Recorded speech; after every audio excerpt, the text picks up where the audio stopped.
I wanted to believe in the beauty of the human soul. And so the idea that you could have endless random encounters with complete strangers was very appealing to me. I've had a few moments interviewing some incredible people over the last week, where those that I've spoken with have said akin to what you've just heard in terms of potency so soon into our conversations. I've been so taken by the notion of what they've said that I've kind of felt, well, there we go, my job is done. You've said something so profound about photographing, in this instance, strangers, that I think we can probably stop our chat and just spend the next hour drinking tea, having a natter about other stuff, which could be a programme all of its own, couldn't it, really? For years, I've wanted to talk with Don McCullin, but this idea of taking the same old questions to him that he's answered 1,003 times, well, that with a ladle-sized serving of imposter syndrome, plus my inability to finish handwriting a letter to him, which was what was suggested to me by a dear friend of Don's, Tom Stoddart. That's what he suggested I do. Anyway, it's prevented me from making that journey to Somerset to have a chat with him. But maybe Don McCullin would just as happily sit down, maybe more happily so, take tea and discuss the other stuff of life, like the infuriating nature of washing machines that leak on high spin, a factor of my life this week. Anyway, today's guest is a dream guest in all ways. Not to embarrass you, Daniel, but yes, his work, his photographic documenting is revered in photographic circles. I think it would be fair to say he's one of those photographers' photographer. His projects, his observations of life from the 70s onwards that show the fabric of society, often in very simple and genuine, authentic portraits, are just superb. But also, Daniel Meadows had the foresight, mixing sensory metaphors here, to audio record those he met whilst out photographing them, introducing, sound to his portrait sitters, or standers, if you will, which I absolutely adore. You know me with sound.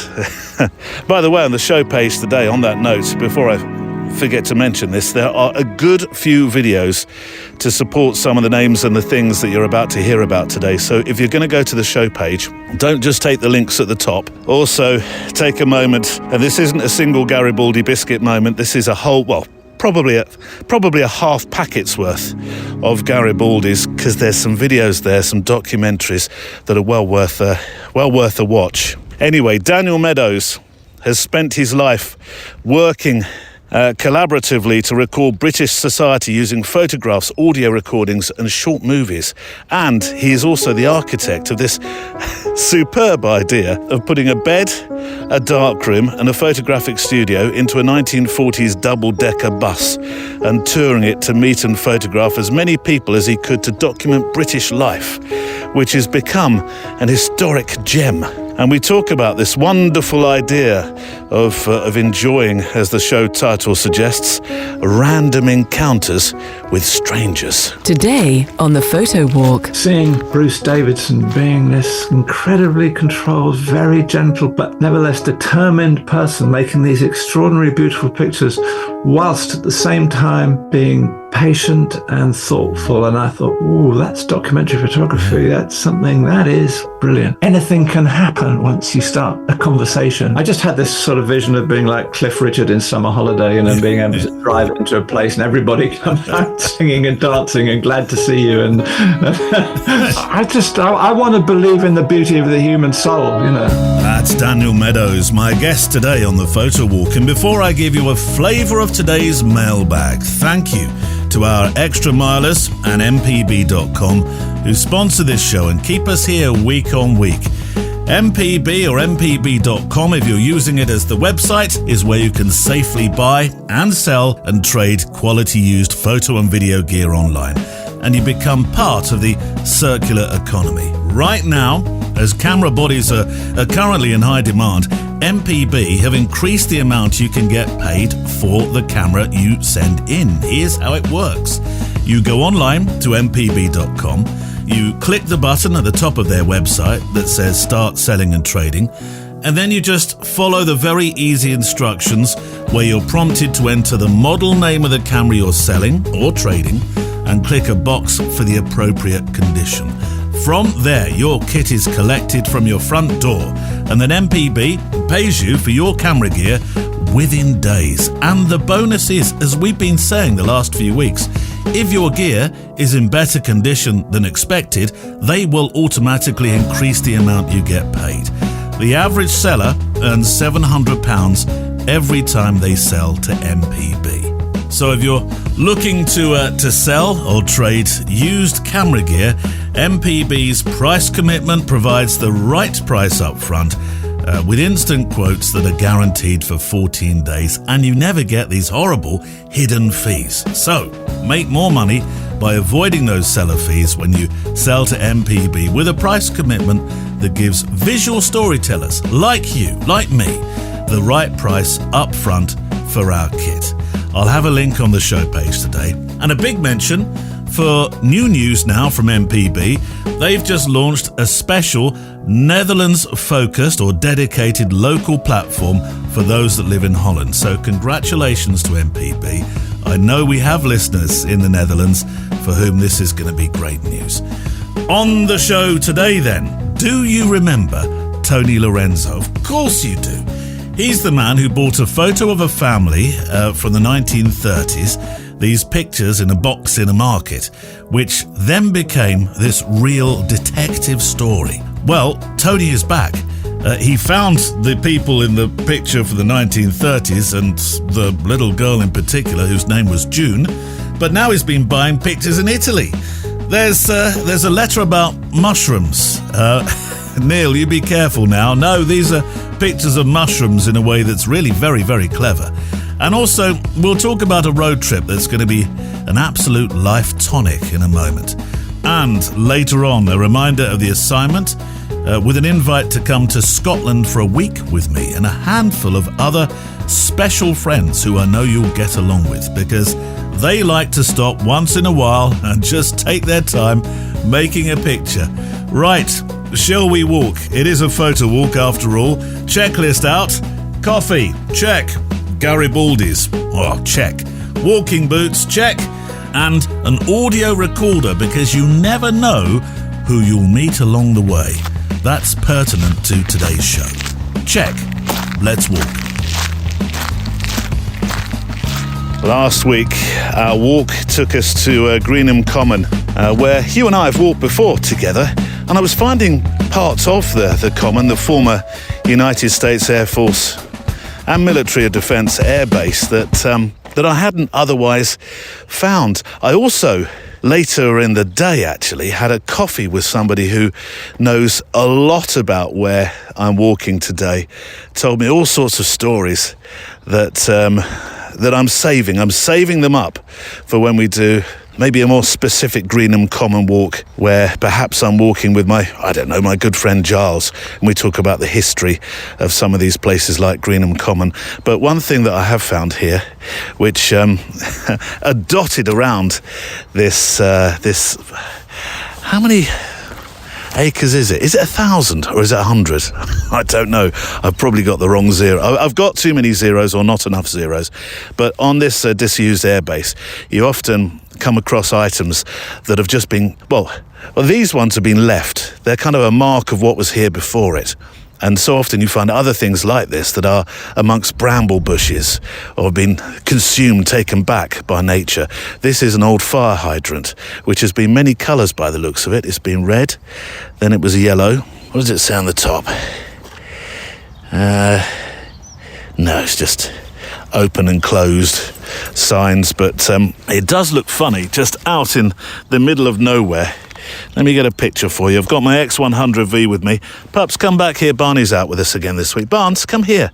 Sorry to click at you. Apologies. I'm trying to get a picture of this. Get out the way. There we go.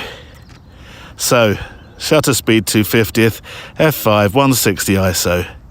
One of my sketchbook images, just to show you what I see as I walk. It's an old Oh, it does say, hang on the side, US. Does it say US? Yes, it does.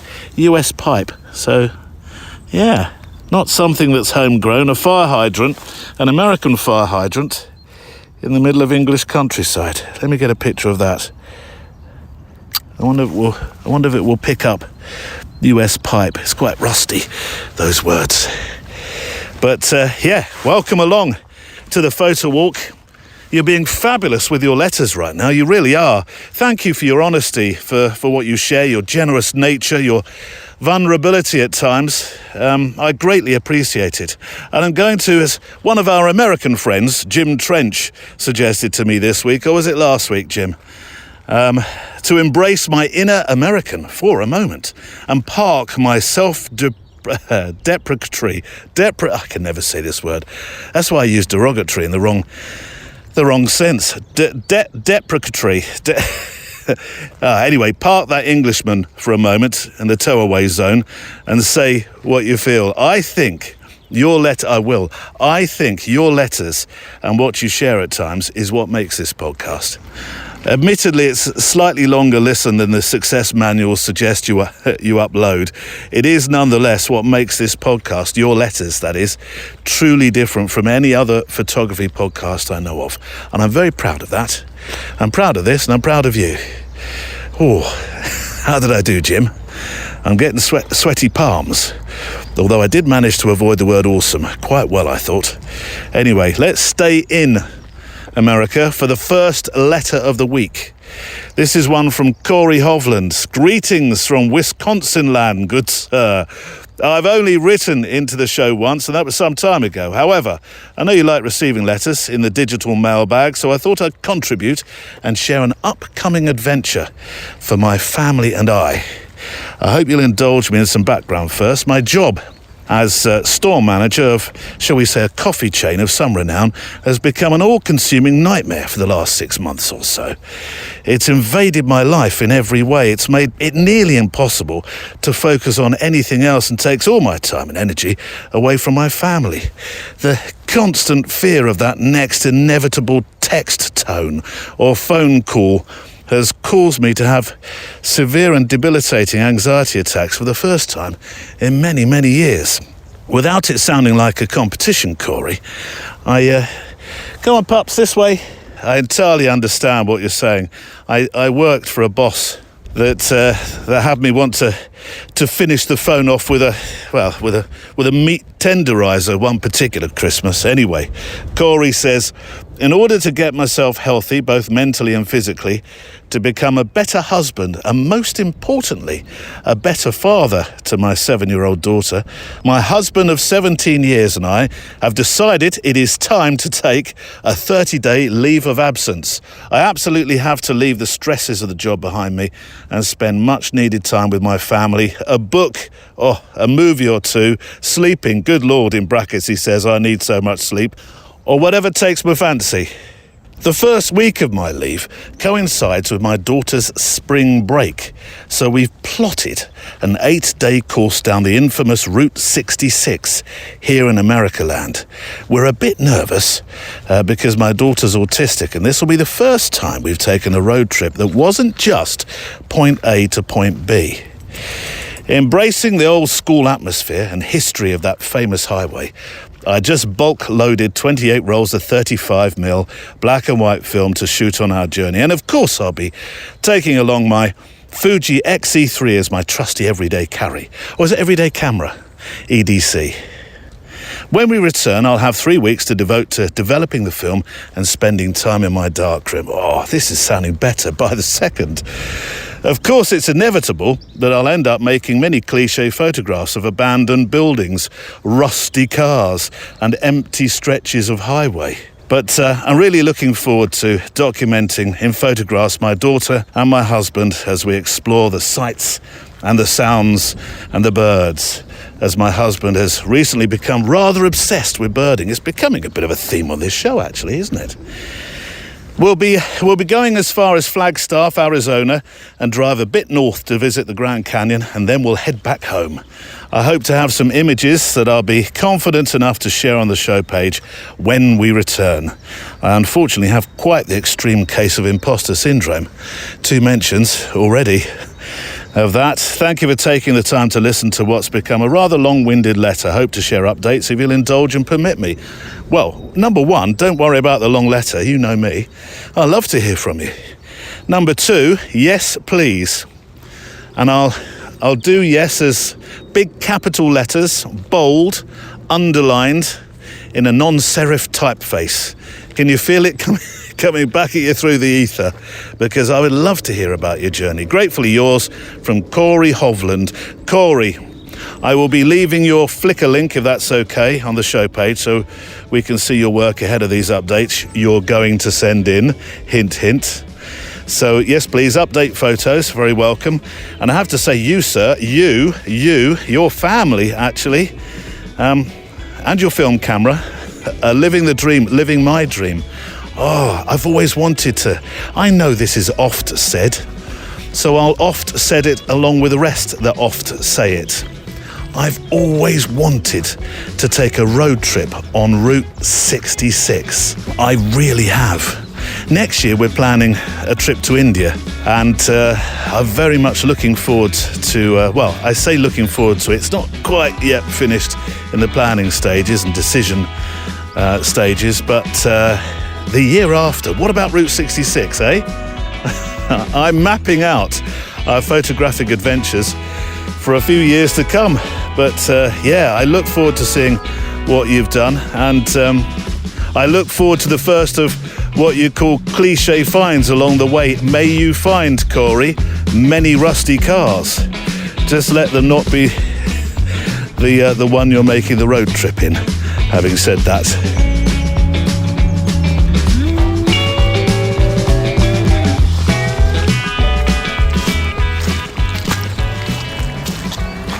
welcome along as we make our photo walk together. A show where, I carry your letters and a camera, making some sketchbook images of my walk as I travel. You with your camera as well. And always looking forward to hearing from you. If you'd like to send a letter into the show, then stories@photowalk.show is the email address, stories@photowalk.show. And if you're sending in pictures, then I love to receive those. Send them in. If you can resize them to 2,500 pixels wide, that definitely does us a favour when it comes to preparing them for the show page. But if you can't, don't worry, I will do the heavy lifting. A short fire letter, then I'd like you to meet my guest for the first time today. Very excited about today's guest, Daniel Meadows, particularly the second part of our conversation, where I think the addition of sound and some people that, you will literally meet through their voices today. I know literally and literal are very much overused words, but in this case, I think they're very applicable. And so don't wish the show away, Neil. No, I won't. But the second part is particularly potent in terms of, I think, ideas, actually. I really do. Here's a letter from Rick Smith. Oh, Rick, look what's ahead of me. What's that, Neil? The muddiest path I can imagine. Oh, Pups has just gone wandering off through it. Look at you. You look like you're wearing boots. Honestly. That nice light brown fur that you had. Hi, Neil, says Rick. In one of your latest shows, you'd mentioned seeing some mushrooms on your walk. Here in Michigan, we tend to see most mushrooms in the fall. And I'm always happy to go on walks in the autumn and hunt for some interesting mushroom shots. Ideal are ones that are perched on old rotted logs with some moss for contrast. I always take a little stool to sit on and set up my Sony A7R III on a small tripod. Or if really low, I use a beanbag. You see, the secrets of mushroom photography. I strive to get the gills under the cap so as to lighten in Photoshop later to create the glow I use. To do that, I usually shine a light underneath. I'm assuming from some sort of torch, and in Photoshop I use masking to brighten the gills and lighten the area beneath the mushroom, which creates this glow effect. I also darken the background to enhance the mushrooms. Another great thing about taking... What are you eating, pups? Come away from there. Not mushrooms, I hope. This will be an interesting walk if you have. Another great thing about taking mushroom photos is when it's too sunny of a day for landscapes, it's ideal in the shade of a forest. I've attached some photos that were taken at a local park last November. Many thanks, Rick Smith. Rick, I will leave the link to your website on the show page today. Some cracking pictures in there, beautiful. But in the meantime, thank you for the heads up on how you take photos, because as macro studies of the natural world we often pass by, they are absolutely beautiful. They're magical. They really are. And I wondered how you were lighting these, because honestly, when I look at your photographs of mushrooms, it's like something from Honey, I Shrunk the Mushroom Shooter. It's almost like you were shrunk down, managed to get some tiny, teeny, miniature speed lights in each mushroom, then got back to normal size, got on your Sony and took a photo. They're incredible. You'll know exactly what I'm talking about when you look at them on the show page today and follow the link to Rick's work, which also includes a nod toward my guest today on the Extra Mile show, Tina Campbell, who talks about shooting old barns in America. Your website also includes some wonderful, they look like golden hour barn shots. They're absolutely gorgeous. Gorgeous, they really are. So thank you for your letter and for the pictures. So, Daniel Meadows is my guest today. He's spent his life, as I said earlier, collaboratively working with British society, using photographs and making sound recordings, and also doing short films as well. I'm delighted to be talking with him today as my studio guest while you and I walk. Ooh, see, here's another thing. Sometimes you just, in the middle of the forest, you come across some sort of water channel that must have once upon a time been used to carry the water away from the runways. That's fascinating. Sorry. Yes. So I'm delighted to have Daniel as our studio guest as you and I walk. Two parts, the second of which really has lit a torch for me, for a project I'm about to embark on. Serendipity so often strikes my conversations that I have with photographers. It really does. Daniel has arrived in my life at a very apposite moment. So here's Daniel Meadows, part one of two parts on the show today. Daniel, I've been waiting for a long time to talk with somebody about, or at least find a reason to ask a question that relates to an event in the British calendar that was legendary in our family. And that is the infamous cold snap of 62 into 63. My father talked of nothing less. He would say to me, "Oh, son, you don't know you've lived until you've gone through the cold snap of 62, 63. And the connection here is that at that time, you made a picture or two that shaped your feelings about making photographs, didn't you? Well, in a strange way, I did. And my mother had a box Brownie camera, and it only came out for summer holidays. And, it was that hit and miss thing that, like you had 12 pictures in the camera, but maybe only 8 of them came out. And quite a lot of those were a bit blurred or whatever. But we did, I was snowed in. I wasn't able to go to school. We had to be dug out by the army. They came in what I called a bulldozer, but all the soldiers immediately told me it was something called a grader with huge metal tracks, and it ploughed it. I mean, the men in the village, I was 10 years old in 1962. The men in the village had been digging a sort of man-wide trench through 6-foot-high snowdrifts. And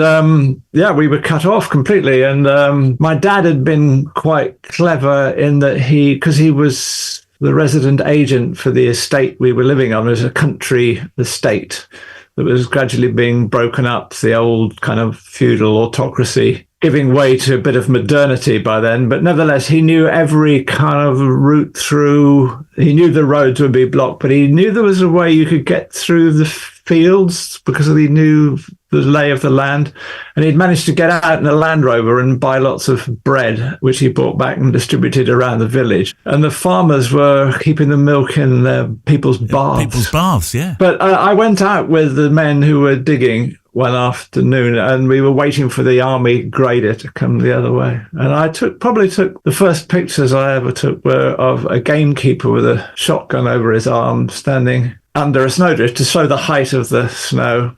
Yeah. And so you had a bit of a documentary eye then, really, because I think if you'd have given a box brownie to most people your age at that time, they may well have photographed the snowdrifts and the houses with snow up to the windows, but not necessarily had the foresight to photograph somebody that was affected by it in a documentary sense, unless you didn't know that's what you were doing. Yeah, but I don't. I mean, it was a kind of innocence. I mean, the other thing I remember, obviously, if I hadn't taken the picture, I wouldn't have remembered the gamekeeper with the shotgun. But the grader, you're 10 years old, and this enormous bulldozer comes to take you out.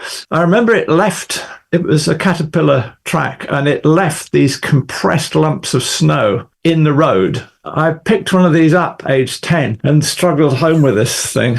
I put it in the backyard of our house. Like a trophy? Like a trophy, yeah. And it was still there on Good Friday. I mean, everything else had long melted, but it was the last thing to go. Yeah. There was another pivotal moment, though it was to come later on. A documentary moment on telly that very much captured your imagination after a few years, quite literally in the cold of, school years that I don't think were the happiest, from conversations that I've read and interviews that I've listened and watched. It was a documentary moment, though, wasn't it? That television program where you thought, hang on, there's something here that will bring me back to photography. Yeah, I mean, it was John Irvin's Beautiful, Beautiful, which featured a number of, have to say, all male photographers. And I'd never really thought about what photography could do. And there was a lot of posturing. The photographers I remember from it were Don McCullin, Larry Burrows. There was a lot of kind of swagger about those that was kind of interesting, but didn't really endear me to either of them. But the person who really got to me was Bruce Davidson, who was then photographing in New York, in Harlem, for the book that became East 100th Street. He was photographing parts of it, wasn't he? He was, and he had a 5.4 Sinar camera, and he was inside people's homes, and he was doing these portraits. It was this engagement he had with the people. They had a whole room full of people who were, I suppose, at the time they'd have been referred to as Latinos, I think, probably. And he was, a white guy, sort of burly, slightly, strongly. Yeah. But this is kind of, it could be a clash of cultures here, but there's something really gentle going on. And he was being so patient, and he was just quietly organizing this massive group shot. Kids kept disappearing behind curtains and things. I don't know if it was then or when they did the Magnum films, 30 years later, but I remember him saying in 1969, which was when the film was made, people landed on the moon, and yet we were also totally unaware of who lived a block away from us down a street in a city. Yeah. And this idea that we aren't curious and don't want to celebrate and enjoy people who live in these, in this fractured society we live in, where we all stay in our tribe and we don't move out of it, and we never get to enjoy what's possible there. Yeah. Was to him a mystery, and his photography was about exploring that. And I remember thinking, God, that's a bit special, because, I'd been raised very much in a tribe, sort of British upper middle class boarding school, all of that nonsense. And also my tribe was very protective of itself as well, and had all kinds of social codes about how, those people, they're very, they're, because they hold their knife in the wrong way. Are them and us, really? Yeah, absolutely. And the us was such a small, narrow, poisonous little world, and 10 years of being schooled in it was, I was just very angry and rebellious teenager, and seeing Bruce Davidson being this incredibly controlled, very gentle, but nevertheless determined person, making these extraordinary, beautiful pictures, whilst at the same time being patient and thoughtful. And I thought, ooh, that's documentary photography. That's something that is brilliant. And I saw that was broadcast in October 1969. And then in 1970, in the following May, I went to see the Bill Brandt show at the Hayward Gallery. Bill Brandt, German-British photographer who'd done the English at home. Not that I knew that at the time. But when I saw what Bill Brandt was doing, the way he used his camera to slip between the social classes, it was like Bruce Davison, but in Britain, where this was in Britain, not in America. So it was much closer, and seeing, that he could be with coal miners one minute and then he could be with his lordship while the maid is warming the water for the bath, or, the butler's getting all the staff ready for laying out at the dinner table or something. And I just thought to myself, oh God, this chap is walking between the social classes, and the camera's the tool that lets him do that. Yeah, so these things were determinants, because I hadn't thrived at school, and there was no way I would have gone to university. I hadn't passed all the exams. I wasn't interested in exams. I used to sit through exams and not do them. I know you were purposefully failing them, I think. I was purposefully angry with everything. Thank goodness then you met Mr. Trombley, who does sound a bit like a character in a classic Dickensian novel, does Mr. Trombley. But Pat Trombley, his name was. Yeah. And he was the only working class teacher I think I had in 10 years of being in boarding school. Well, he certainly touched the litmus paper of realisation that this photography thing could be something that Daniel Meadows could thrive in. Yes, and he pointed me in the right direction. I mean, in a direction. He basically said, you can do photography post school. You can go to college to do it, and you could get a grant to be there. And so, I applied. I applied for 2 or 3. They wouldn't have me because I didn't have physics O-level, but Manchester was either desperate or else it didn't care about physics O-level, and they let me in. So Manchester, I mean, I think of Manchester as a sort of vibey city of arts and culture. I don't know what it was like when you joined the Polytechnic, when you did. Yeah, I mean, I think its vibe as a city of culture and everything had been a big thing in the Victorian era. I think by the time we got to the 1970s, there was it was in such a state of transition, because all the Victorian industries were going, and, a different kind of industry, which was much more office-based, had arrived. And there was still people working in the old industries, the people in the new industries, but it wasn't really a thriving city in the way that, say, London was. And the big cultural change came in the sort of late 70s into the 80s, when the wider world noticed the music that was coming out of Manchester. Yeah. The pop music that was coming out of Manchester, the factory and all of that, and Tony Wilson's massive influence from Granada TV. But when I first went there in 1970, it was the picture I have in my head of what it was like culturally was that I was put in digs up the Oldham Road with a retired miner and his wife, very old for us 18-year-olds, and also not very communicative. She was lovely, though, Mrs. Edwards, who was our landlady, and she desperately needed the money and wanted to hold on to us. There were 2 of us, myself and a guy called James. But I couldn't see the mine. He was a retired miner, but there was no mine. And I remember saying to him one evening, "Where's the mine? Where's the pit? Where's this place you worked in?" Because he went every evening to the Miners' Institute, where he had a drink and met his mates and all of that. And the pit had long been demolished, the headgear removed, the area flattened. He'd spent all his life underground, and it had gone. Yeah. And that was how Manchester was. It was in this incredible stage of transition. Mm. And that actually did give me the first bits of work that I did in terms of, while I was a student, I don't mean work for money, I mean work, the things to photograph, was that I moved out of Mrs. Edwards's.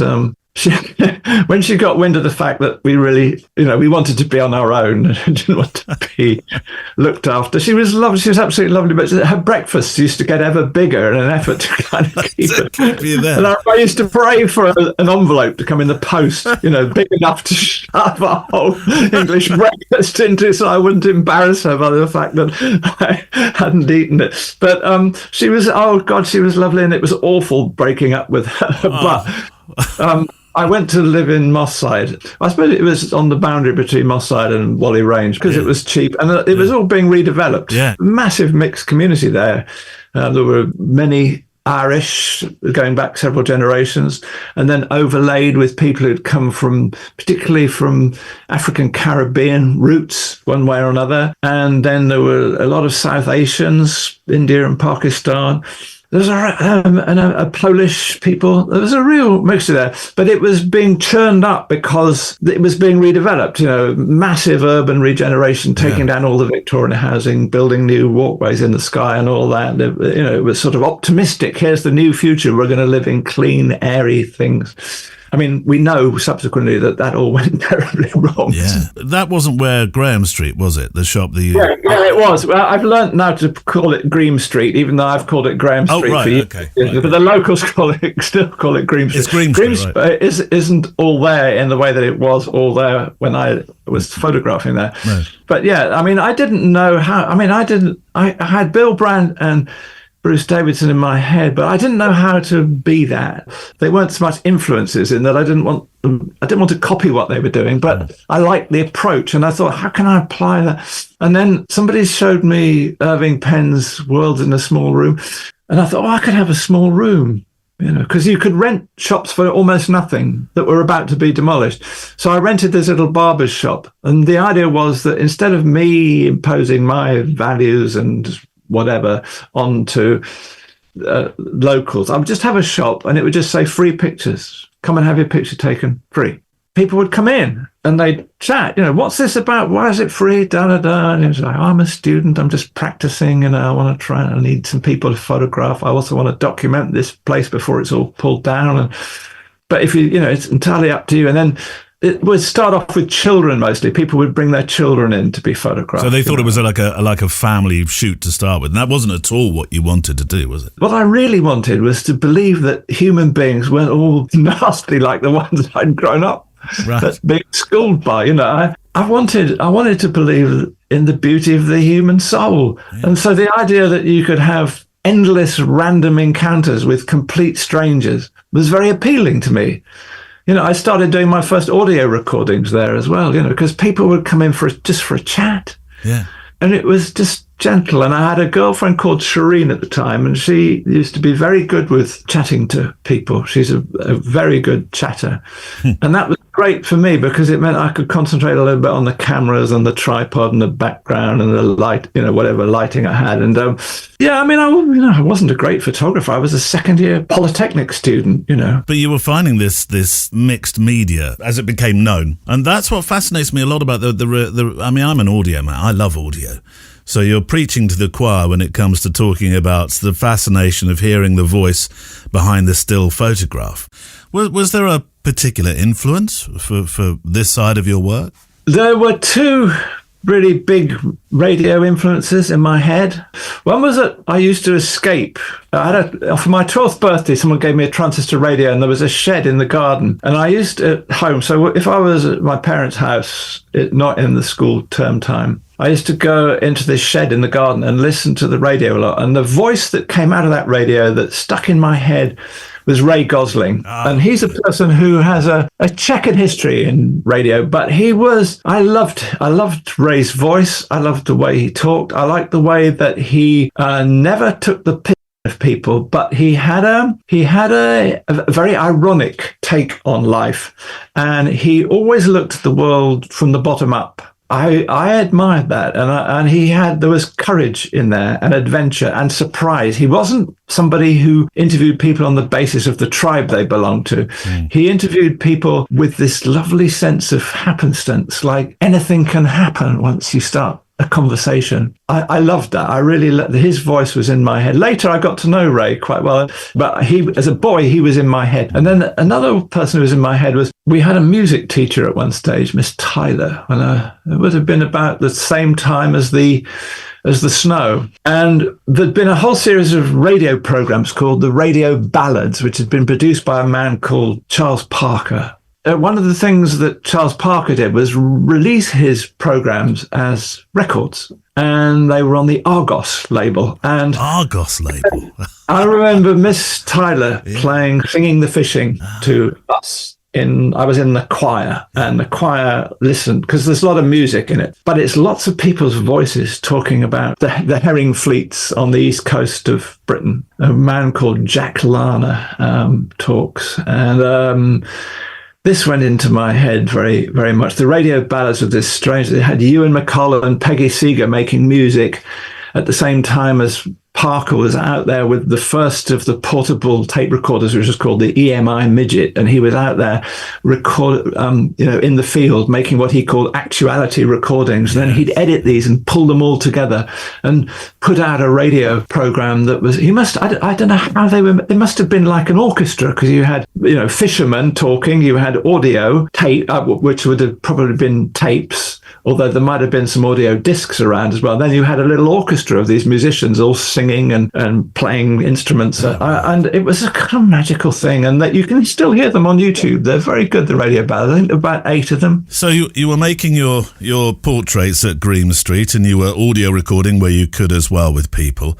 And I know that you would always make sure that those who came to sit for you, they got the photographs, didn't they, the next day or the day after? Yeah, I did, yeah. I mean, that lasted, for 8 weeks or something. And then, I didn't even put that work into what we'd now call a degree show. It was just a project I did, which, wasn't really respected very much by the tutors at college. They wanted us all to be commercial photographers and da-da-da. Yeah. It wasn't that it was disliked or liked. It was just one of those things that I did, and then it kind of was shelved. But in my head, I was going, this random encounters with strangers is just so good. So I just thought, what would happen if I took the shop and put it on wheels? And so I spent most of the last of the year of my time in college to buy a bus and to turn the shop on Green Street into the free photographic omnibus, and that's what I did. I've got your book. I've got the bus, which I absolutely love, and I remember, it's on the inside of the sleeve. 360 quid. That was the price of the bus. Yeah, it was. Yeah, a lot of it was the bloody tyres. The bus company had a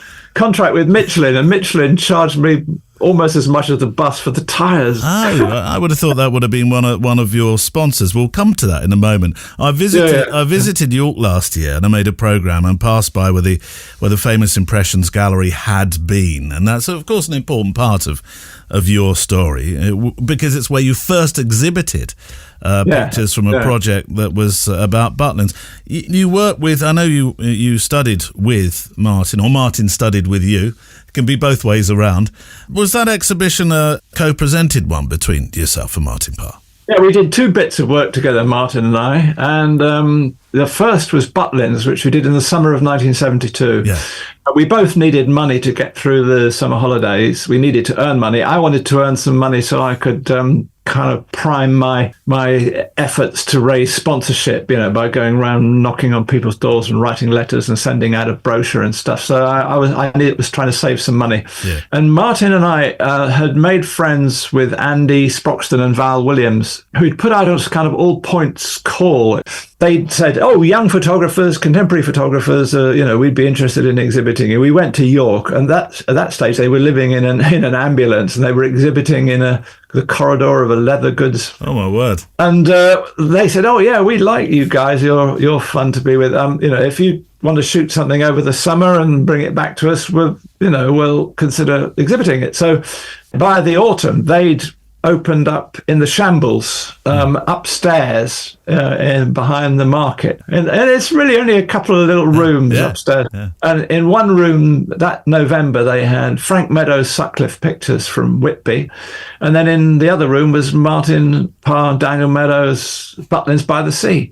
And these were pictures that Martin and I did. We worked as Butlins photographers, for Butlins Photographic Services, doing all the things that they want you to do, photographing, the glamorous granny and the knobbly knees, and the donkeys, and the photographing people in the lunch halls in black and white and in colour, and then in dancing and in the bars and everything in the evening. So we had to do all that for our money, but we also we had a Leica with a flash gun on it and a flash pack. That was the kit they gave you to work with. But then we had, on the other shoulder, I had my Pentax. Martin had his Leica. And we did our own pictures of things going on, things that interested us. And we put that together as an exhibition, the two of us, which was our first. It was the opening exhibition in the upstairs proper shambles, proper Impressions gallery. Yeah, it's probably worth, because knowing that we have a good international audience, over half of which are not on the UK shores. Not everybody will know about the institution that was. Is it still is? I'm not sure. Is Butlin still around? Yeah, Butlin's holiday camps. Yeah, no, I think there is this. There is a bit of there was one in Minehead, I'm sure. The last one I went to, which was about 20 years ago, was to meet somebody who was on a religious retreat in Butlins. I went to interview her. She was somebody I'd photographed from the bus, and I caught up with her again. There was certainly Butlins at Minehead then. But there were loads of them. I mean, they'd grown up in the 1930s. Billy Butlins was a very clever entrepreneur who made the most of the fact that the war came in 1939. He'd already opened one, I think, at Skegness, and he bought up these sites around the coast that would become his holiday camps immediately after the war. And he did a deal with the Ministry of Defence. The Minister of Defence, I think, was Hor Belisha, the man who gave us the Belisha beacon, zebra crossing. With him, there was a deal, like, I will give you hutment accommodation for soldiers on the coast, which is where you want them, for half the price that you can get them built by anybody else. And in return for that, you give them back to me after the war. After the war, yes. And they're mine to be a holiday camp. So immediately after the war, he was able to open Filey, I think was the first one. And Filey was the one that Martin and I went to. So he had these huge holiday camps. It coincided with just before the war, the government had for the first time allowed people to have paid holidays. So Butlin priced everything around roughly what somebody could afford from a industrial city who wanted to go and be by the coast, and then looked after you completely, looked after your children, gave you entertainments. They had pop stars and everything, and it was beaches and endless entertainments and competitions and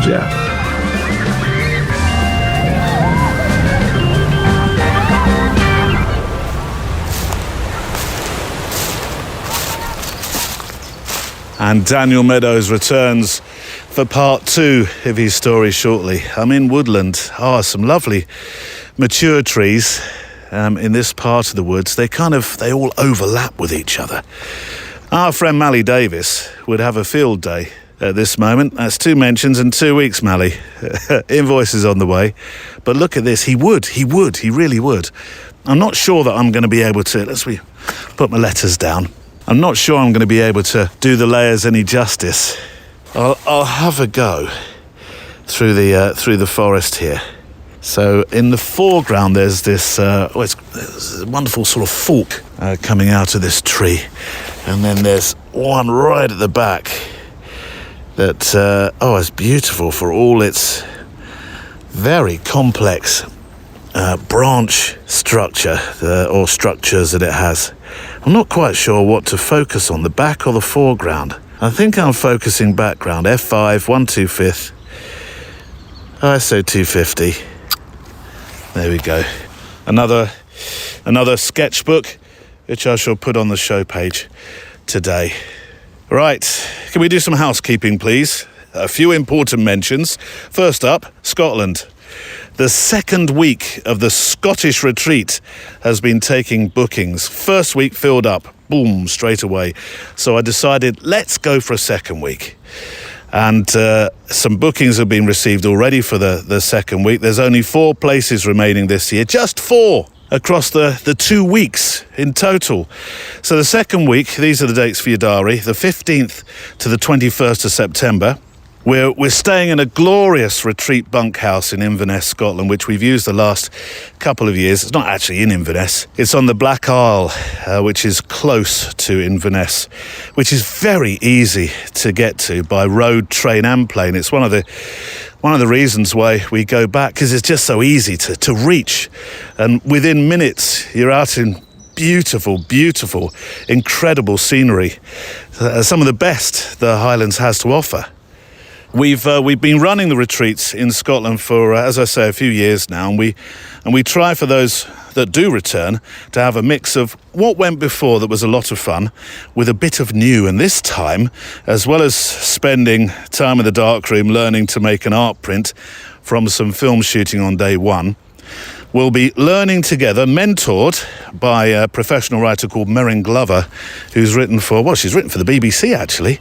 She'll be mentoring us on how to improve our creative writing skills on one day, with a wonderful walk to put those skills into action come the afternoon. And apposite to today's programme, for the first time that I've formally done it, I have mentioned it on previous Photowalk retreats that we've had, but I've never really, I haven't formally actually run a workshop on it within a retreat. This time, we're going to learn how to make photo stories come alive with the sound of, either the people that you meet and that wonderful week that we're going to spend together, or the sounds of the coast and the woodland and the loch sides and it's just whatever you find of magic, really. Atop that, there's the wonderful meals, the incredible scenery, and the time together, just being with other people who totally get why you might want to say, can we linger a little bit longer at the scene? I just want to make sure I've got that shot right. The Scottish retreat is open for the second week then of bookings. You'll find it on the website. Just look for Scotland 24. And for those who are extra milers, you receive £200 off the full price. Can't say fairer. That's housekeeping part 1. Housekeeping part 2 now. We have a new assignment. So it's not so new now. It's been out a couple of weeks for the month, a new assignment. And I think this one's very clever. I think it can be interpreted in many, many ways. It usually takes a couple of weeks into the month before folks start to say, yes, I get this, and start posting on the assignments page. So here we go. This month, it is set by Christopher Herwig. The Photowalk assignment. This year, our assignments have taken on a different form. They are one-word assignments. So we'll give you a word, interpret that word, and then take it out and make a photograph. Christopher, I think you're very well placed to set a one-word assignment for this month. What will that word be? I've chosen the word overlooked. I like it. And I think, just to give a little explanation, I think there's so many times that as photographers, we either go out on an assignment or we go looking for photographs, and we want to have some ideas. We want to have done some homework. We have some preconceived notions of what we're going to photograph. Yeah. We go out and there's things that we would just never photograph. And those are kind of the things that just become overlooked, and they, for various reasons. To try and find value and meaning out of some of these objects or people, I think for me, has been an incredible experience as a photographer. And not only, challenges your creative ability in terms of making these overlooked items exciting, but it also, there's a storytelling aspect about it. It's this sort of these unsung heroes, these underdogs, whether it's a person, whether it's an object, whether it's a place. Yeah. Overlooked. I like it. Okay. So good luck with the assignments. Looking forward to receiving your one. I wonder what you will make of the word that Christopher Herwig has chosen for us this month. It's one-word assignments for the whole of 2024. Good luck with your entries. If you'd like to send one in, then send it to stories@photowalk.show. Stories@photowalk.show. If you can resize to 2,500 pixels wide, that would be fantastic. If you can't, don't worry. You know what I'll do. I'll do that heavy lifting for you. But most importantly, and I've noticed a few pictures slip in or come in of late that have been really quite small, titchy ones. I don't know what's going on. But some of them have been resized to like 600 pixels wide or 480 pixels wide, which is way, way, way too small to, sadly, to display on the show page. We do try to do some trickery with it, but it's tricky. So make sure you send a good resolution version of your picture. So before we start part 2 of my conversation with Daniel Meadows, hang on, let me get a picture of this. I like this part of the... Now, this part of the woodland I do recognise. We've somehow managed to find our way back to a more beaten path that I've taken before. I do like this. I'm aware that I had a picture of lots of silver birch last week, but this I quite like. I do. Sort of shooting through a melee of them. This is really annoying. I mentioned this last week, but it's getting looser. On the top plate, the exposure compensation dial just seems to move. And it's not like it's rubbing against anything. It's by the side of my jacket. I know what it's saying. You need an X106 with a button that's not quite so free. No, I'm fine. Thank you. My V is all right for the moment. Here we go. Although I do love the 6. It will at some stage be mine. F5, 1 2/5. There we go. A sketchbook. Pups, you're being very good today. Barney's being so patient. I think he might have a bit of a, you know what he's like, has a bit of a dicky tummy from time to time. He was definitely, well, he's certainly not asking for the treats, which sometimes, as you know, he can get rather vocal about. All right, as I was saying, before we start part 2 of my conversation with Daniel Meadows, let's have a final letter for the week. I do, by the way, have a few letters that have been maturing in the inbox for a little while now, like a fine Italian artisan cheese, or perhaps wine. They'll be appearing soon. Let's take a letter from February. I was wondering, by the way, what you might think about having a letters week to try and catch up on stuff. We did do one last year, didn't we? We did do one last year. Oh, I don't know, Neil. I've slept since then. Anyway, yes, I will get to this letter. One from February, from our good friend Tony Lorenzo, who appeared as a guest on the show just prior to Christmas. Tony, I think, tugged at all our heartstrings when he told this very moving story of finding, in essence, a shoebox of photographs in a London market when he first moved to the UK from Spain to study in this country. He bought just a handful of pictures from the box because he was just taken by the people in these 1930s photographs, and one particular person who you could say became a life's project in finding out who this person in the photograph was. And even though she's now passed on, I think she's kept alive very much by Tony's work and fascination in her story, which, by the way, he had to piece together this whole detective thing to find.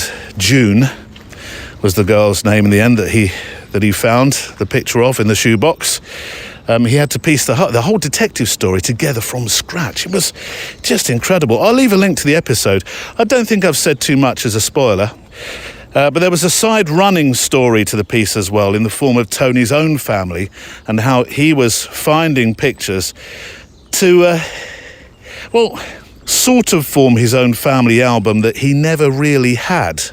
Anyway, this is a search that took him well over a decade, and it's such a heartwarming story, it really is. But it seems that once you start a fascination in boxes of photographs that you might find at fairs or markets or antique emporiums, it becomes a very deep creative fascination that doesn't quite go away. Because from February, Tony wrote, "Hello. It's been a journey since episode 413 was released, and I can't say anything else but thank you. The welcoming of June's story into people's lives had an impact, and many people contacted me after the podcast was released. I can't be happier, as in this way, June is known even more now than before. So I'm saying hello again from Oxford land after being away for a few days in Italia. I'm developing a project called El Viajero. I think I've got that. El Viajero. I mean, practically Spanish, Tony, aren't I?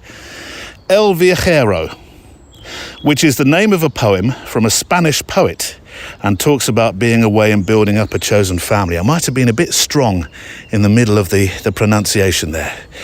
The first thing I did when I arrived in Florence was look for flea markets, and obviously I found a lot of old pictures that have motivated me even more to keep digging into this theme that I'm developing.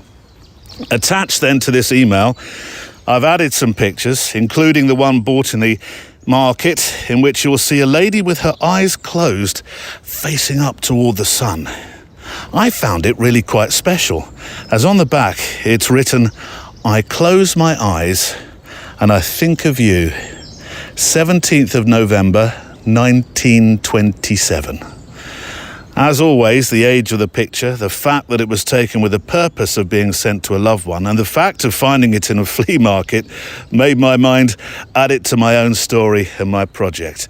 I shall, of course, put these pictures on the show page today, Tony. I'm absolutely, well, I loved your observations that you made when you were in Italy, the sun kissing the top of an Italian apartment block. I think it's the end of a day, looks like the end of a day. Absolutely glorious. And the two black and whites that you bought, this way, pups, come on. He's off looking for something, Tony, not quite sure what. The two black and whites that you bought. I mean, this could be an expensive visit if you start trying to track both of these people down, going backwards and forwards to Italy. There's a man in one of the pictures who's wearing a very of its time swimsuit, I think. There's clearly a story in that perhaps you're interested in. But yes, I see what you mean about the lady looking into the air. And that message on the back, oh, isn't that fantastic? It really is. I'm very, very, very thankful. There's three verys in there. Tony's very, it's not mine. For being introduced to the Photowalk, says Tony, in such an amazing way. I keep listening to the show every single time I walk Mina, and I've forced my friends to listen to the podcast, even the ones that don't speak English at all. Oh, I think we've just become an English language tuition show for Tony Lorenzo's friends. Some of those listening said that our voices are like a calming sound to have around while cooking, travelling, or walking the dog in the woods. Hasta la vista, amigos. Tony Lorenzo. Gracias, Tony, por tu amable carta. Muy bueno. And apologies for the bad Spanish. Tony's episode, though, is... I know you're not supposed to have favourites. I'll say it quietly in case somebody's listening. I don't know who would be. Oh, it's little Robin following us around. Hello. I didn't see you. Oh, isn't that fantastic when they do that? But yeah, Tony's episode is still one of my fondest. It was such a special story told, and it was a delight to travel to Oxford to meet with you, Tony, and chat over this story in person. It really was.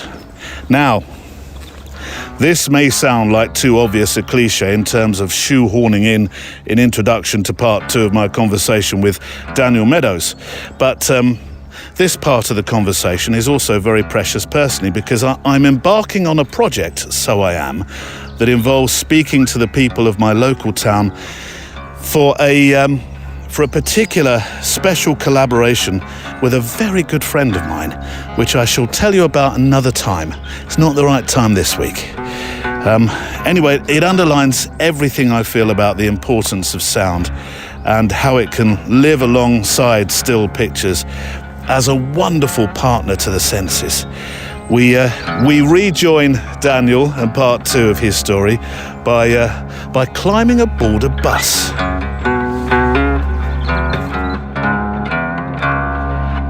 I know you were keen for this not to become, well, I think you called it, let's not make it a narration of the free photographic omnibus, but I can't possibly talk to Daniel Meadows without talking about the bus, which you've already introduced us to. It's an important, it's brought so much imagery and sound to the fore in terms of learning about community. The concept was about community, wasn't it, really? I mean, this was the perfect way to get you, after passing out from your formal qualifications, to get you in front of people. Yeah, absolutely. And it was pretty mad in that, I had to work out, it was a massive experiment. I had to work out how to do what I wanted to do because I gave myself far too much kind of bureaucratic nonsense to get through. You know, like I just had this sort of vision of being like Cliff Richard in Summer Holiday, you know, being able to drive into a place and everybody comes out singing and dancing and glad to see you, and and you could just open the doors and people would come in and you'd chat to them and take their pictures, and then, you know, you'd have a pleasant time in the dark room, and then the next day they'd come and collect them, and then, you know, the sun would always be shining. And but actually it wasn't like that at all. It never stopped raining. It was freezing cold, and whenever you parked anywhere, someone came up and gave you a parking ticket, or like a nasty parking attendant in Sheffield, he gave me 2 parking tickets, one on each end of the bus. Very quickly I realized I had to organize, which meant that, you know, you had to approach people 6 weeks ahead of wherever you were going to be. Usually a town clerk, and that was often a secretary on the end of a phone in a town you'd never been to, where you had to persuade them that you wanted to be in a place where there was lots of footfall near the town centre, where you didn't want to pay for the thing because you weren't be making any money, and that in effect you were asking them to sponsor the bus. I did get an Arts Council grant, which wasn't a big one, but what it did was it opened the door to me having access to the regional arts associations, which I don't think exist anymore, but at that time all around the country with the regional arts association, and they were helpful in that they would be a place where a message could land, you know, because you're in a bus, you haven't got a mobile phone, you can only pull up a call box and put as much money as you've got into it for an hour while you trying to have a creative conversation with the town clerk, you know, a million miles away, who's totally disinterested in what you're trying to do and just wants to get you off his back. But you know, slowly I learned how to do this, to be really, really organized. I started in the autumn, which is probably a bad idea, going through the winter first, all cold and miserable. Nobody comes out. It does rain mostly every day in Britain in the winter. People just hurry by, or you're just parked in a back street or in a bus depot or somewhere. You know, it got off to a slow start. But by the time the spring came, by the time we got to about March, about this time of year, things really perked up, and by then I was much more organized. And through that summer I had a really good run. The summer of '74, right through to November, it was a really good run. And I mean, it was, the simple arrangement was that you are somewhere, you say, come and have your picture taken. People stop by, some of them decide to have their picture taken, and then the end of the day you go upstairs into the dark room, make some prints, and then give them back the next day. And sometimes people come back and collect them, and sometimes people like them, and sometimes they don't like them. Sometimes they don't even bother to come back. But you do get a chance to talk to people more on the second one, and so that was often where I was able to do some recording. You were documenting outside as well as inside the bus. I mean, there's a purity to the storytelling, actually, that perhaps couldn't be achieved so easily now because of how people caught social media and publicity. For example, I listened to one of them only this morning, actually, one of the sound pieces, the voice of the National Front candidate for the West Bromwich West in 1974. What he says, and what I think are horrifying realities of the voice of politics even now, are off-guard, very real moments that I wonder whether people would have shared them in quite the same fashion. I'm George Bowen, the National Front candidate for West Bromwich West. Its basic policies are a complete halt to immigration, get Britain out of the common market, expansion of our own industry, and I've learned to put Britain first. And I think that the major political parties are more interested in power grabbing than the people of the country. I suppose because I say ban immigrants and get rid of the layabouts that are already here, that does make me a racialist in a sense. In a time where this form of speech, even now, 50 years on from that recording you made, dangerously misrepresents, misunderstands people, not to mention his misunderstanding of the nuanced meaning of racialism as opposed to racism. And I did edit his words slightly to remove a part of his language I can't and wouldn't want to use on this programme. It is, though, an important historical recording because half a century on, some it would seem, are no further along in their own understanding of issues like race and immigration. Yes, I know. I mean, his interview always disturbs me because it's repugnant and the things he says are so horrible. But because I was always kind of looking for the beauty of things, One of the sort of feelings I get from listening to that interview, and the reason why I've left it on the site, although there have been times when I think, I just have to switch him off, he's awful, is that he's rather a lonely soul inside all of this. At one point, he asks me, he lists the policies of the National Front, and then it's as though he's kind of forgotten some of them. And he says to me, is there anything else? Yeah. As though I will give him the other reasons for why he's a member of the National Front. What else? What else would you do? Can you think of anything? That's the one moment where, for me, in that interview, it's the one moment where I think that's the bit that's worth, that's why it's worth leaving there, because he seems a sort of lost soul in a way. They were horrible, and they did horrible and nasty things and unforgivable attitudes. But I always said the point of the bus was that I would have random encounters with strangers and I would listen to people. But I've left that there for, because it was part of the thing. And to take it away would be to destroy a piece of our history. Yeah. And a lot of people I've subsequently talked to from the Moss Side period of my work talk a lot about how threatening it was. As soon as you moved out of Moss Side into anywhere in the neighbouring districts, you'd come up against the National Front and people who were advocating their horrible views, and how shocking it was. So not to have that in there somewhere in all of my archive would be remiss, I think. Well, there are other recordings of people who will always endure and live on through your recordings. I've got just 3 short examples here that struck me for their poignancy as much as anything. The final that shows how people just wanted to share what they wanted to share. As a boy, 10 or 11, I used to go to the Sentinel office and collect 2 baskets with 2 pigeons in each basket to take them to cricket matches. And the reporter periodically tied these notes on the pigeon's leg, and the pigeon was let loose and went direct to the pigeon loft belonging to the Sentinel office. I was 10 years of age, and I was born in 1901. I'm the oldest in the village, 83, last May. I had 6 daughters, unfortunately I've lost 2, and I've got 13 grandchildren and 26 great-grandchildren. No, I'm going to sing a song. I thought I saw a great big spider creeping up on me. Oh yes, I saw a great big spider to eat me for his tea. He says he will, but he won't. He says he will, but he won't. I know, 'cause my daddy says so.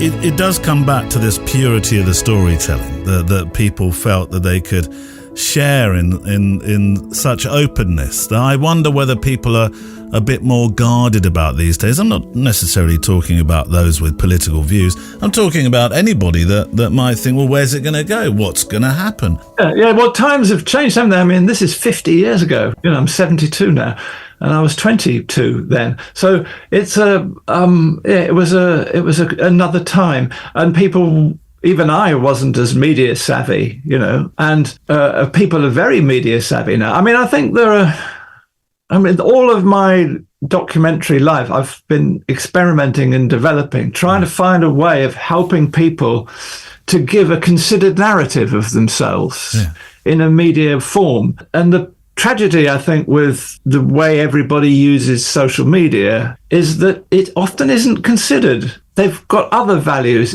I've got to show I'm happy. In a gentle way often, but I have to show off that all the decisions I've made are good ones. And if I've made bad ones, then I can share those too. So it becomes a sort of, like a club of people who are sharing their fragility. And it's like an ongoing, unfolding thing. What I've always tried to get to is a place where people can feel that they're in control. They're making a considered narrative, something that reflects all of themselves, not just the moment of immediate irritation or excitement. And it's been I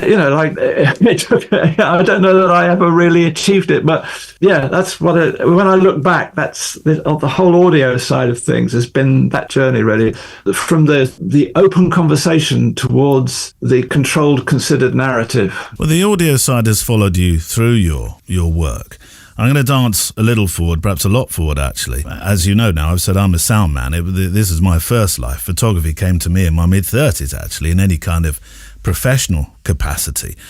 But I've strived to bring sound into my stills photography where I can, which is why when I listen to your work and watch your work as it's a combined influence in so many ways, Daniel. It's gratifying to talk with you in that respect. The power of sound you employ so well for a more recent work, telling digital stories for the BBC. And this is what I love about this. It's such a simple, but often the best ideas aren't they? Shoeboxes of photographs and stories in sound.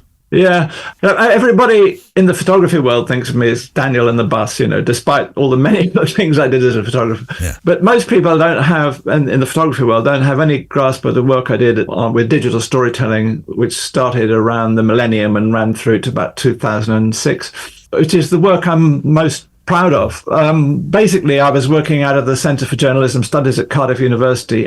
All my research was about what is the meaning of the digital age? What will happen when everything becomes digital? And I was convinced that, whatever way it was going to happen, that the audience or the readers, the readership, as newspaper people think of us out here, the audience would be on the stage. The gatekeepers were no longer going to have the kind of power that they'd had, big media. And through my professor, who was Ian Hargreaves, who'd been editor of The Independent, and he'd also been head of news at the BBC, and so on. He was a senior journalist and much respected, and he came to work at the university as my boss.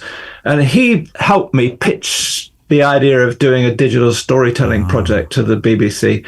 I'd picked up digital storytelling in America from a place called the Center for Digital Storytelling, way out in San Francisco. And they were very helpful, the people out there. And I evolved this idea of being able to, basically like the bus, you go into a place for 5 days or whatever, you encourage the first 10 people through to the door to give you some time, and in return, you help them make 2 minutes of TV about themselves, I, me, mine, in the first person, but a considered narrative. So of the although we're teaching them Photoshop and Premiere and mad trying to teach these things in a couple of days, and a lot of these people around that time, I mean, something like 40% of the population in 2000, don't quote me, but it was an enormous percentage of the population had never used a computer. And we were saying, we're going to teach you how to use a computer, all this complicated software. But actually, we spent 2 days working on the script first, just what they were going to do. 250 words, first person, 2 minutes it's going to be. And they would choose something that was stimulated by their photo collection. Most people didn't have video at that time. No. But just about everybody had a shoebox of pictures or an album or some albums around. And photographs are always such a fantastic trigger to memory. And of course, you can't see these things anymore. We made literally hundreds of them in workshops around Wales. And we won a BAFTA for it, a Welsh BAFTA. I know, in 2006, didn't you? Yeah. Well, whenever it was, 2, 3. But and it was a great project, but it was very much to do with that time of the coming of the digital age and what it would mean. And in a way, we backed the wrong horse because we went for the considered narrative. I mean, the Beeb was great. They built a team around me, which was lovely. I was the creative director, but I wasn't the boss. I had a producer, an executive producer, and so on. It was brilliant. We ran it in 2 languages. We ran a Welsh workshop every 5th one, because every 1 in 5 person in Wales is a Welsh speaker as for their first language. So I had to train up all kinds of people, because I wasn't a Welsh speaker, so I had to train up we had to find teams and get them together. And then we built satellite teams. We encouraged people around Wales. We had 5 hubs around Wales, which were then making their own digital stories, and these were coming into the BBC and being broadcast. I mean, it was a wonderful project. Must have been fascinating just looking through people's boxes of photos as much as anything for a photographer. Yeah, absolutely. And also the attachments that people have. Like there was this wonderful old man, old chap, he's long dead now, bless him. He made a film about his teddy bear, which was really about his marriage. It was about his life and his marriage. So it was a metaphorical piece. Yeah. And there were some wonderful things. And also some very touching things. There's a teenage girl in a school in Welsh-speaking film it was, and she made a film about how empty her house was after her mother died. And these kind of revelations of how people are living. But there were also some wonderfully celebratory films as well. People who were just excited about stuff and wanted to share the joys of things. It was a great I mean, it was, I couldn't have done it on my own. It was the bus turned digital, but we had a team there were about 5 or 6 really, really good young people who worked on that project. Many of them who'd never worked in TV before, who just came to the project, and they were just really good when they worked with the participants. They were endlessly patient with the stuff around technology. Yeah. Oh, well, we've gone all off kilter with sequence. I'll tell you what, I'll link you to Daniel's website where you'll be able to work out the sequence in the correct order. But David Hearn is a name we've spoken of many times on this programme, Daniel, and you spent time with him teaching Inquiring Minds. Tell me about the phenomenal School of Documentary Photography. Well, David was really a crucial character in my development as in the 80s. He invited me to start teaching at Newport, and I came then from the north of England where I'd been living, and came to South Wales with my wife and my young son.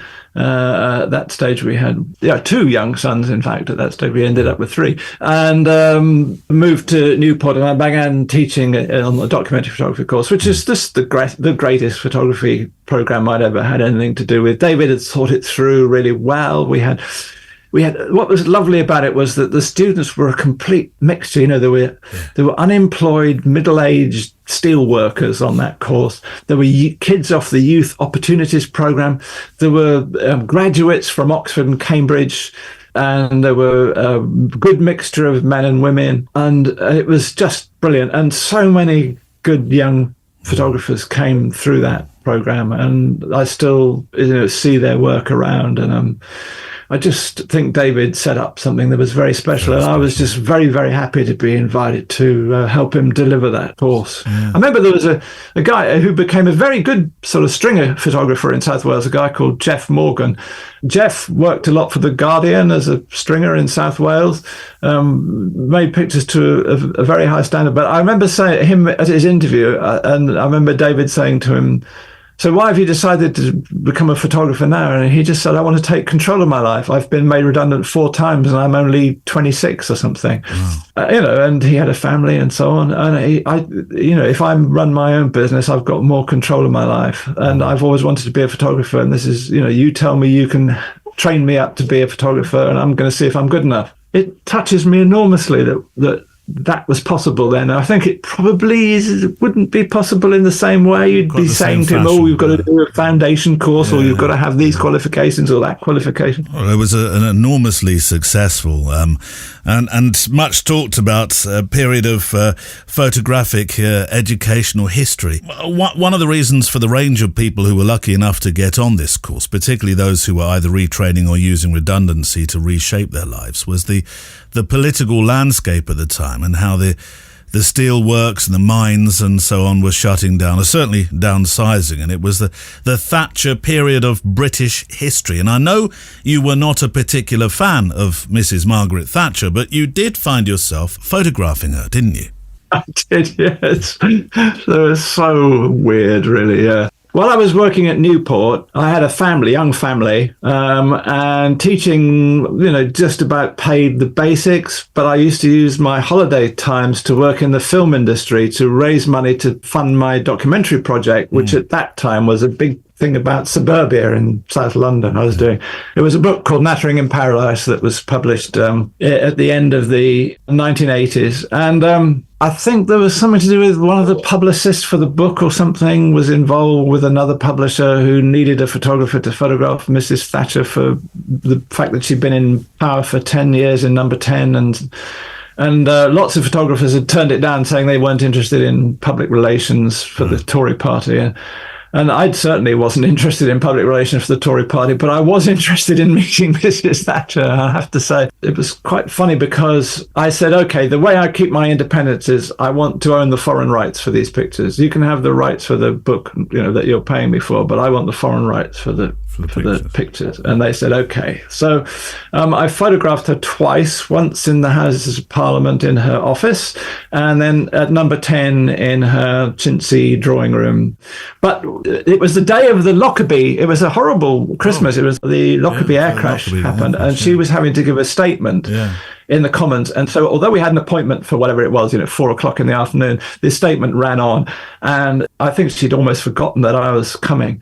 And I was getting very worried because the light was fading like crazy and it was middle of winter. So I started doing some flash tests in the office, and there was a very nervous secretary who said, oh, you can't. And I said, well, just let me do some flash. All right, you can do some flash tests. So I did some tests just to make sure the flash was reaching the ceiling and bouncing and there was enough, woo.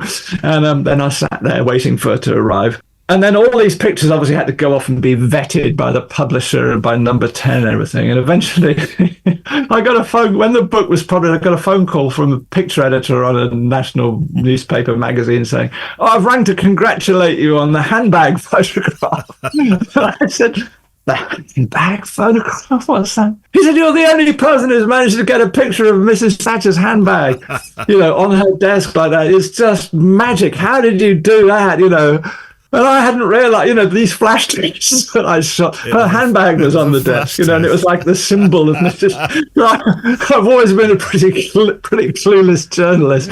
And he said to me, everybody loves it, so we're going to run it as a double spread, the handbag picture. And as you got, everybody had missed it because it was cut. It wasn't in the mount. You know how slides all came back in the mount in those days. Yeah. But you put the film ends and you just rolled the pictures that weren't really part of the thing were just the film ends at the first 4 or 5 frames, and they'd be just because I had to show them everything. It was all rolled up inside the little box that came back from the lab. And I think, I don't know, but number 10 had missed it. Everybody had missed these pictures. And it was only the magazine editor came across, whoa, this is great. And so they ran it. And then he said to me, oh, by the way, you don't know who owns the foreign rights, because we've just had a request from Paris Match for the.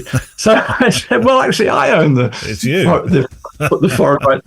And they said, well, it's 250 quid or whatever it was. And so that's the story, how I made 250 quid out of Mrs. Thatcher's handbag. I like it put that way. We've got limited time now, I know, but this just gives me hopefully a second opportunity to come back and talk to you about all the other projects we haven't had time to today. But I do have 2 more questions. The Bodleian Library at Oxford University acquired your entire archive. So that includes the negatives, the contact sheets. There's notebooks, diaries are included and audio tapes as well.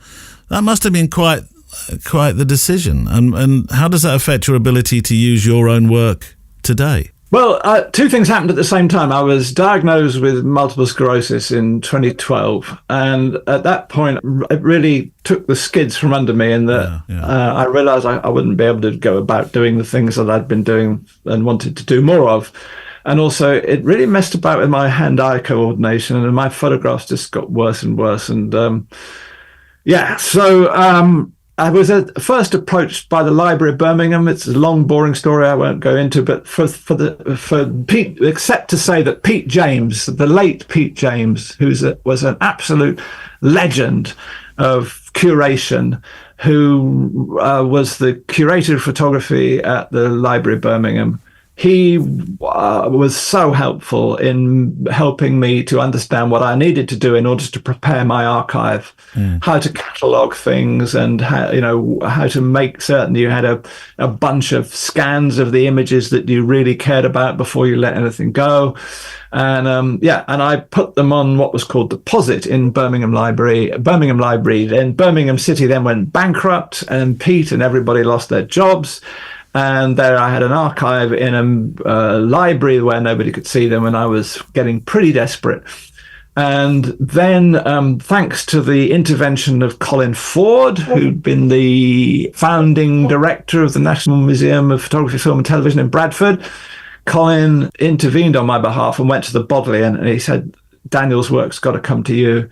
And then the Bodleian came to see me, to Richard Ovenden and Susan Thomas, who's the head of that area that would be responsible for my work in the Bodleian, and spent a day with me, and we went through a lot of stuff, and they said okay, and they went away and they found an American sponsor to pay for the I said the conditions that I wanted when it went to the Bodleian was, I'd love you to celebrate it. I want you to put on an exhibition, and I'd love you to do a book, so that the world knows that my stuff is with you. And then also it'll be great because it'll mean that other photographers will also want to come to you with their work and have it archived with you. And so it's an expensive thing that they have to embrace. And they did a lovely book and probably the best exhibition I think I've ever been able to put on.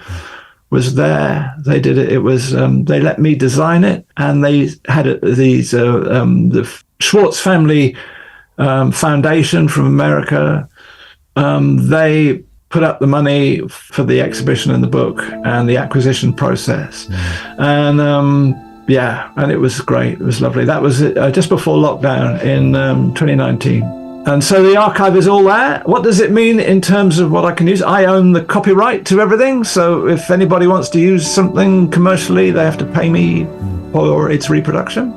So it's been a great relationship, and I love them. And I love it that they also point people in the direction of the archive. So there are already historians, postgrad students and so on, writing little papers based on my work. I mean, we talked about Moss Side earlier on. Somebody for Black History Month last autumn did a really lovely piece where basically she just went into a few boxes of my stuff and found little notes I'd written on scraps of paper, stuff I hadn't thrown away, and a little album of prints that was kind of incomplete. And she writes, this is how Moss Side is written up by the historians, but this is how I see it when I look at Daniel Meadows' pictures, and I see two different things here. And I just put it out there as a young historian. There are more histories than the accepted histories. There's 3 or 4 pieces now that are being published. So I used to say to people when I was photographing them, they'd say, why do you want to photograph me? I'd say, I want to put you in the history books. And at last that's happening, because of the work being in the body. That's what documentary needs to be. It needs to be part of history. I've heard you say that something you've strived to do all your life is what you've just described, really, which is embrace difference. And I wonder if that is essentially your why, both in terms of life and creative output. Yeah, absolutely. I mean, I want to believe in the beauty of the human soul, And my new book, which is called The Book of the Road, is based on the AA Reader's Digest Book of the Road, which was designed to fit in the glove compartment. Yes. And some of the photographers go, oh, but it's a tall, thin book. You've had to fold all the pictures in half. I say, yeah, but it's for your glove. Put it in your glove compartment. It's a roadmap for the soul. And my thanks to Daniel Meadows for being our studio guest this week. It was an absolute privilege to talk with Daniel. I've known of Daniel's work for a long time, and being able to talk to somebody whose work you've pored over is such a genuine privilege. It really is. Right, shall we make a final one of our final sketchbooks? I think this is quite interesting. I'll put the letters down.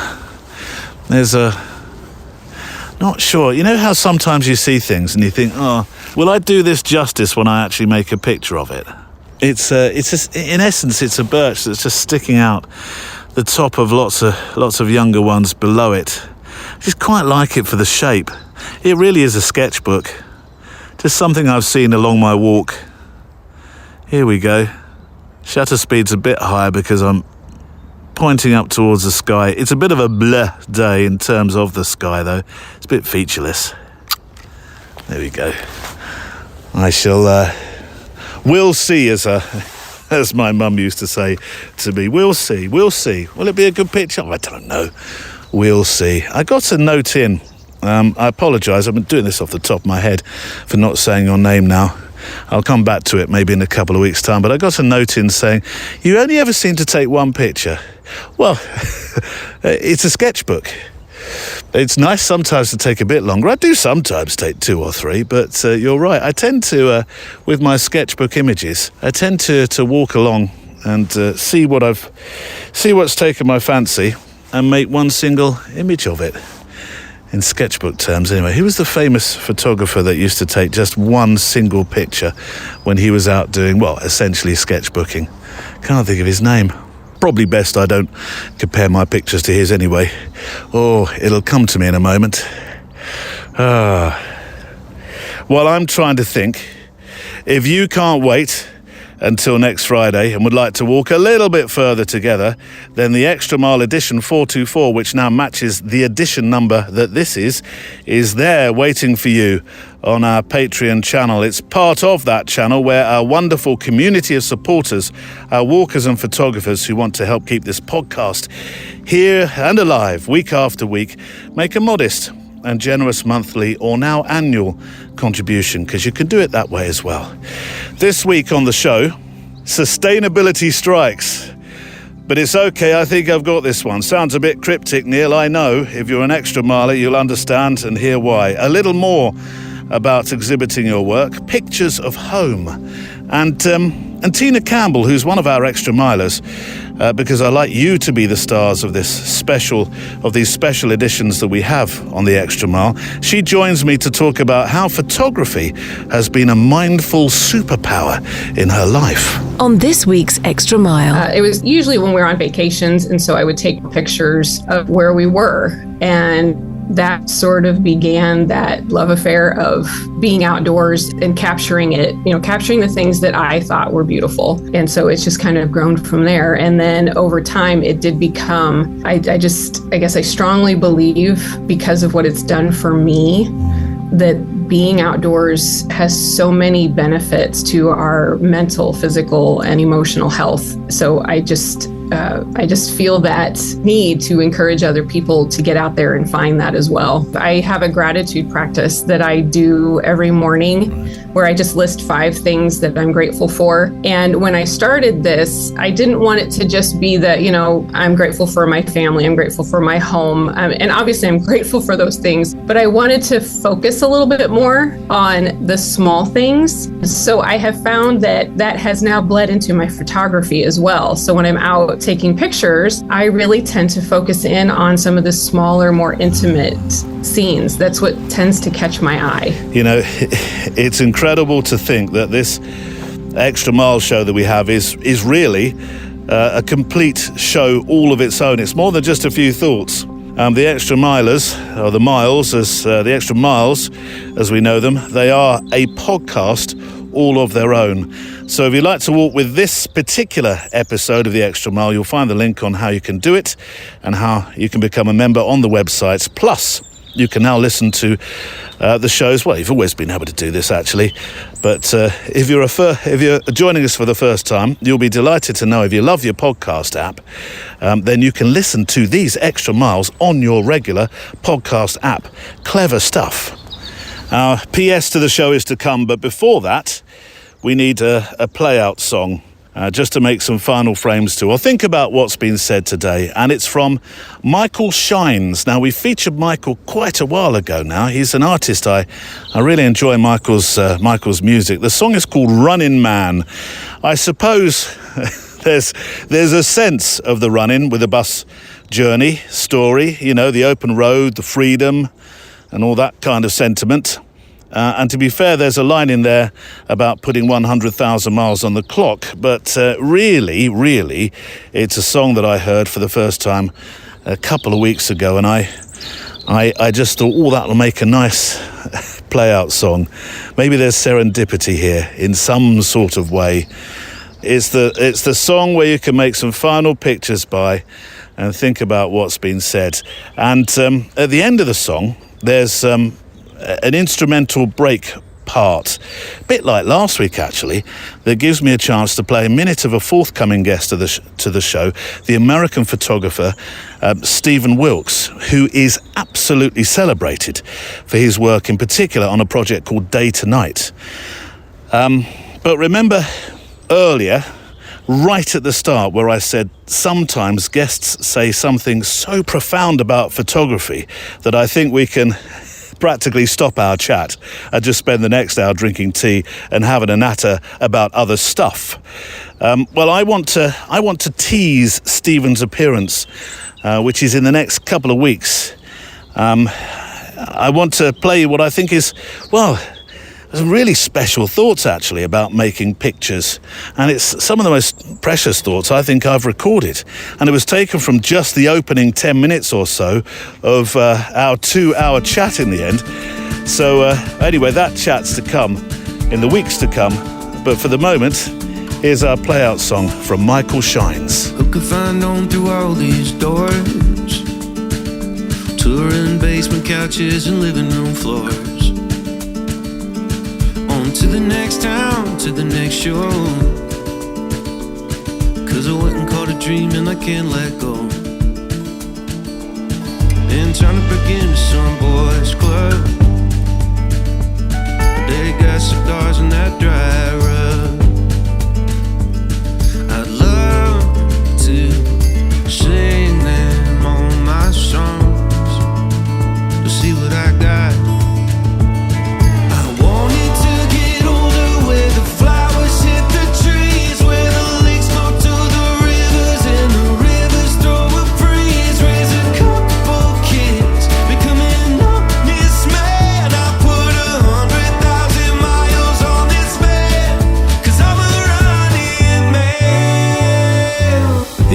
Process of photographing becomes something that really makes everything else go away.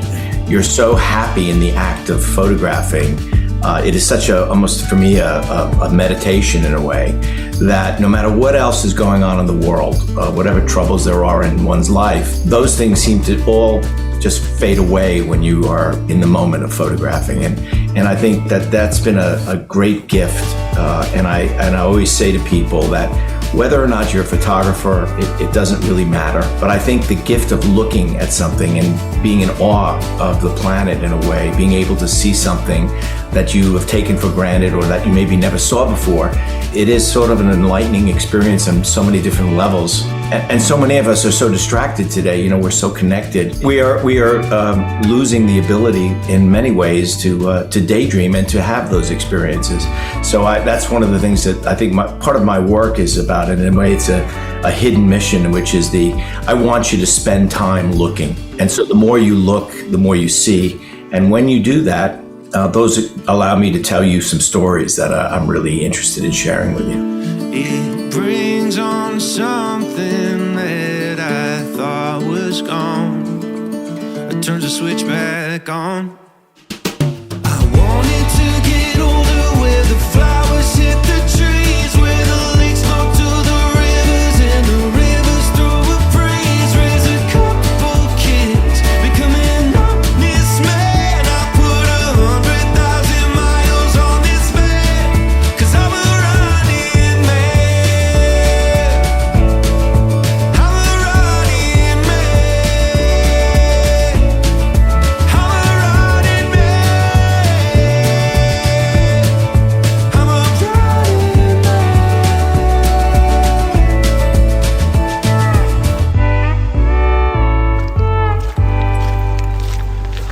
The voice of Stephen Wilkes as a photographer and the music of Michael Shines as accompaniment.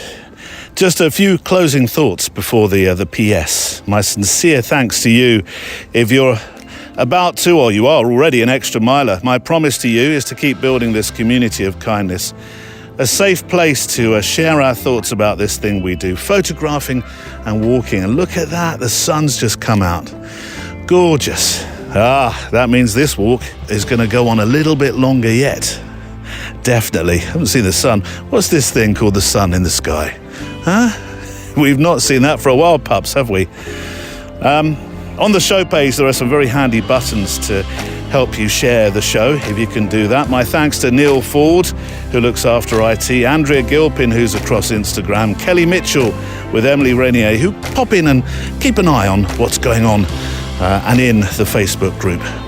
Right, a postscript for the show. Today, it's from Angela N. Blount, who is the author of Once Upon a Road Trip, and it's about the open road. And I think there's an edge, well, there is for me, that sort of nudges me in terms of thinking about the people you meet and talk with along the way. So from Angela, sometimes the most scenic roads in life are the detours you didn't mean to take.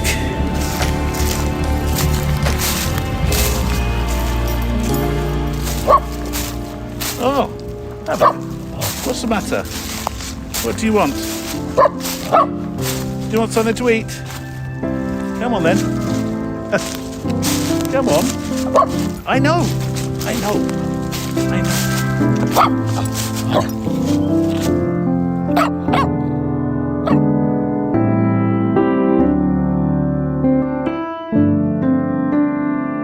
The Photowalk is a Loading Zone production.